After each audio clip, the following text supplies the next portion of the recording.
तो चलिए आज एक ऐसी कहानी सुनते हैं जो समर्पण, सपनों और उस कीमत के बारे में है जो कभी-कभी हम प्यार में चुका देते हैं। ये कहानी है आयशा की, जिसके रास्ते में उसका मकसद और उसका दिल आमने-सामने आ गए। और इसी सवाल के साथ आइए सीधे चलते हैं आयशा की दुनिया में। एक ऐसी लड़की जिसका एक ही लक्ष्य था, एक ही जुनून था, लेकिन फिर उसकी कहानी में एक ऐसा मोड़ आया जिसने सब कुछ बदल दिया। ठीक है, तो कहानी की शुरुआत होती है आयशा से। उसकी जिंदगी का सिर्फ एक ही बड़ा सपना था, आईएएस अफसर बनना। मतलब उसकी पूरी दुनिया, उसकी सुबह, उसकी शाम, सब कुछ इसी एक लक्ष्य के आसपास घूमता था। और फिर उसकी जिंदगी में एंट्री हुई कबीर की।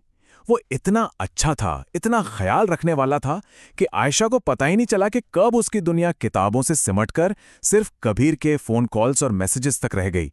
धीरे धीरे वो उसका सब कुछ बन गया था। पर यहां एक बहुत बड़ा सवाल खड़ा होता है। जब कोई इतना जरूरी हो जाए कि बाकी सब कुछ धुंधुला लगने लगे, तो क्या ये सच में प्यार है या एक भटकाव? आयशा की कहानी में यही सवाल सबसे बड़ा मोड़ लेकर आता है। और यहीं से कहानी का दूसरा दौर शुरू होता है। एक ऐसा दौर जहां प्राथमिकताएं बदलने लगती हैं और सपनों का रास्ता धुंधला होने लगता है। और ये बदलाव कितना बड़ा था, वो यहां साफ साफ दिख रहा है। जहां पहले आयशा का पूरा दिन, पूरा ध्यान सिर्फ और सिर्फ पढ़ाई पर था, अब उसकी जगह ले ली थी कभी ना खत्म होने वाले कॉल्स और मैसेजेस ने। उसका फोकस पूरी तरह बढ़ चुका था। बस थोड़ी देर और बात कर लेती हूं। सुनने में कितना मामूली सा लगता है ना, लेकिन यही एक लाइन आयशा की जिंदगी का सबसे खतरनाक पैटर्न बन गई। हर बार पढ़ाई टलती रही और कीमती वक्त हाथ से निकलता गया। और इसका नतीजा वही हुआ जिसका डर था। जब रिजल्ट्स आए तो आयशा फेल हो चुकी थी। जिस एक सपने के लिए उसने अपनी जिंदगी लगा दी थी, वो एक भटकाव की वजह से टूट गया। उस मुश्किल घड़ी में कबीर ने उसे सहारा दिया। उसने वादा किया, अरे कोई बात नहीं, अगला अटेम्प्ट दे देना, मैं हूं ना। सुनने में ये शब्द बहुत अच्छे लगे, बहुत सुकून देने वाले थे।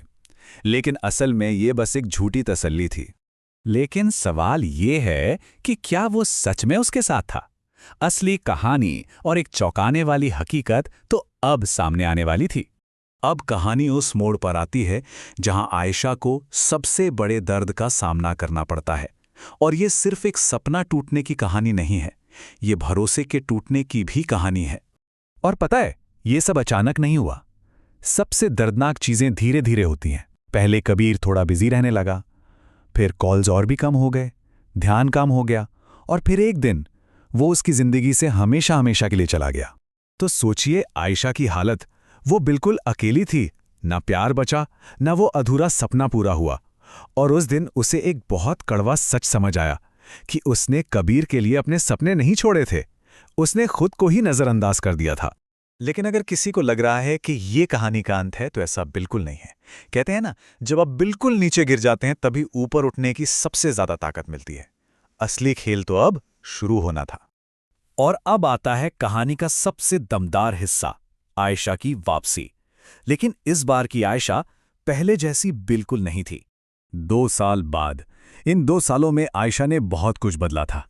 वो गिरी थी, टूटी थी, लेकिन अब वो उन टुकड़ों को जोड़कर वापस खड़ी हो चुकी थी, पहले से कहीं ज्यादा मजबूत। इस बार वो दुख के साथ नहीं लौटी थी, बल्कि एक जिद के साथ लौटी थी। एक ऐसा सख्त अनुशासन बनाया जहां किसी भटकाव की कोई जगह नहीं थी। उसका लक्ष्य अब सिर्फ एक सपना नहीं था, बल्कि खुद को साबित करने की एक जिद थी।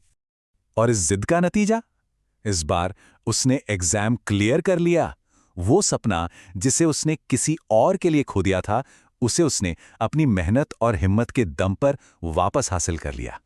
आज वो एक टूटी हुई लड़की नहीं है, बल्कि एक बहुत मजबूत और कामयाब इंसान है, क्योंकि उसने अपनी सबसे बड़ी गलती से जिंदगी का सबसे बड़ा सबक सीखा था। तो चलिए अब उस अंतिम सबक पर आते हैं जो आयशा के इस पूरे सफर का निचोड़ है। ये एक ऐसी सीख है जो शायद हम सबके लिए बहुत जरूरी है।